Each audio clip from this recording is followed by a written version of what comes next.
মানে অনেকেই বলে যে তুমি মানে এই কাজে সফল হয়েছো কিভাবে, অনেকে বলে যে তুমি এই কাজে সফল হয়েছো কিভাবে, বা তুমি তোমার ফ্রেন্ডকে বলো যে তুমি এই কাজটা ভালো করো কিভাবে। আমি জানি না সে তোমাকে কি উত্তর দেয়, সফল হওয়ার কি সংজ্ঞা দেয়, বাট একটা কথা তোমরা মনে রেখো, সফল হওয়ার সংজ্ঞাই হলো যে তুমি কোনো কাজে 100% তোমার নিজেকে উৎসর্গ করবে, 100% ডেডিকেশন থাকতে হবে। আমি এটি পেতে চাই, পাওয়ার নেশায় তোমার চোখের ঘুম চলে যাবে। বিলিভ মি, গত কয়েকদিন আগে, না তারও অনেক আগ থেকে তার সঙ্গে কথা হয়।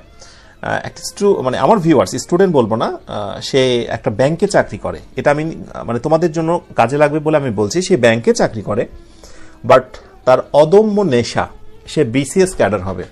তো আমাকে সে বলছিল যে স্যার আমি ব্যাংকে চাকরি করি, আমি সময় পাই না, দিন শেষে যখন একটু পড়তে বসে আপনার ভিডিওগুলো দেখি, যখন পড়তে বসে কিভাবে রাত